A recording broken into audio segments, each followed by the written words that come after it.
So the 11th Circuit has ordered that.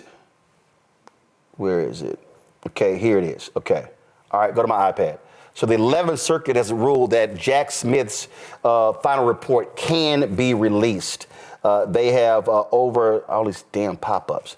The federal appeals court covering Florida rejected a defense request to block the release of special counsel Jack Smith's final report, but an order temporarily blocking its release from U.S. District Judge Eileen Cannon is still in place for now, which would keep the report blocked for 3 more days absent further appeal. So what this is saying is that basically this report can be released Sunday or afterwards. And so the 11th Circuit rules against Judge Eileen Cannon. Greg? Yeah, well, and that's consistent. They've been overturning her in appeal consistently, but here's the problem. Because she's a dumbass.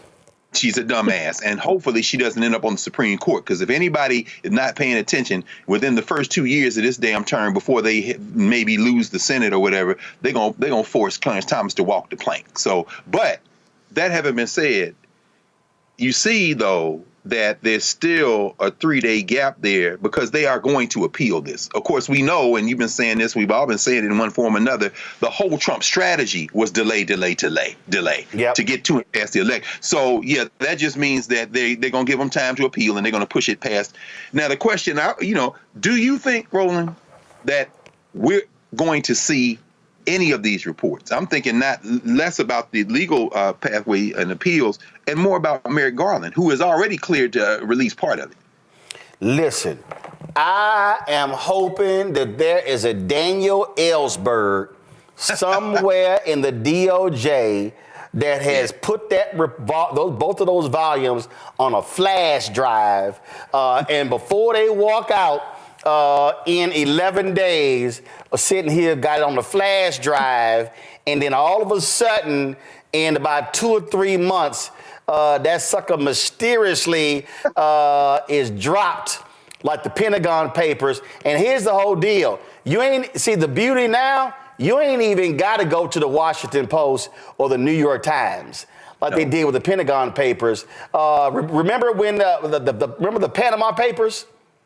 Oh, yeah. It was a consortium of media entities from around the world, and they dropped that report. To me, that's how you do it. So I know that might be against the law, but I would greatly appreciate if an American patriot, and let's be real clear, there's a way for you not to be found out. But I really hope there's an American patriot where we're able to see the full unredacted report that shows the absolute crimes that Donald Trump committed. And so I'm just saying, I hope that happens. And also, I forgot to mention this earlier.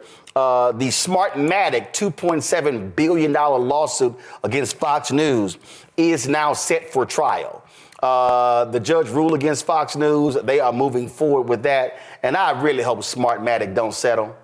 Oh, I really hope they go. Y'all remember Dominion, they settled, and that's what happened there as well. So whole lot of stuff happening to the panel. Thanks for staying a little bit extra. A lot of breaking news jumping off here. And I got just real quick, Lauren, Reese, Greg, I just want to get each of y'all thoughts. I'll start with you, Lauren.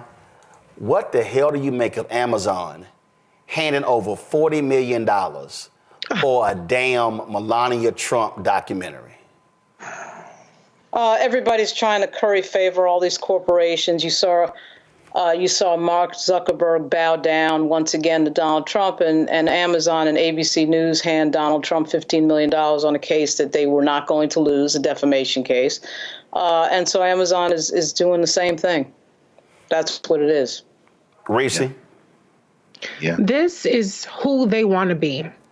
They don't have to be this in terms of Mark Zuckerberg and Jeff Bezos and all these billionaires. This is who they want to be.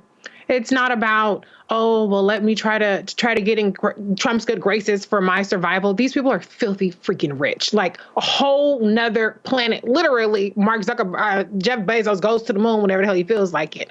Rich. So every move that we're seeing from them is because they are planting their flag and they are showing us who they truly are and what side of humanity and what side of the direction of this country they plan to stand on. Greg? Agreed.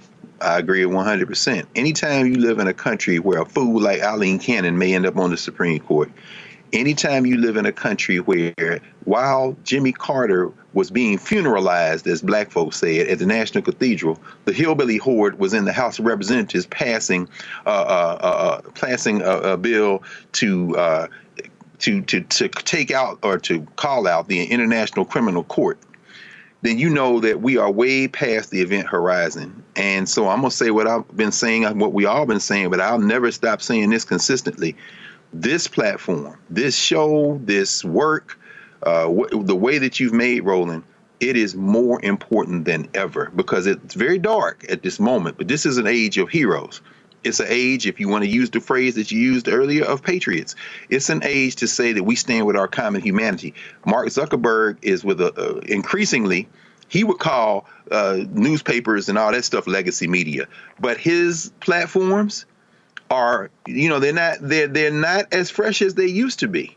And it could all collapse very quickly. He's playing politics now. Ultimately, what's being built here, what you've been saying all along, but increasingly over the last couple of days in response to some of this stuff about Fanbase, all of that we should pay very close attention to supporting these platforms because it's clear we can't trust any of those other platforms. And as you said the other night, if they decide on YouTube, if they decide on Facebook, if they decide on Instagram to pull the master switch and it disappears, there is a Black Star app. It's important now to control our media so that we can get that clean glass of water out there. And it's more important now than it ever has been. Well, that's also why I want people to invest in Fanbase and get their account as well. TikTok is on its way, and their owners have said, hey, if they shut us down, we ain't selling. Y'all, this is what we got to be owning platforms. Owning platforms. I keep saying it. Black Star Network, we have our own app, okay? We're on YouTube's platform. YouTube could shut us down. Facebook could shut us down. When you have your own platform, they can't try to shut down your own platform. So I'm just letting y'all know how these things happen. Hi, I'm Isaac Hayes III, founder and CEO of Fanbase. Fanbase is a free to download, free to use, next generation social media platform that allows anyone to have followers and subscribers on the same page. Fanbase was built through investment dollars from equity crowdfunding from the Jobs Act. People just like you help build Fanbase, and we're looking for more people to help build Fanbase. We are currently raising $17 million in a Regulation A crowdfund on Start Engine. We've already crossed $2.1 million, but we're looking to raise more capital from people just like you that deserve the opportunity to invest in early stage startups without having to be accredited investors. So right now, I'd like you to go to startengine.com/fanbase and invest. The minimum to invest is $399. That gets you 60 shares of stock in Fanbase right now, today. And then use Fanbase to connect with friends, grow your audience, and be you without limits.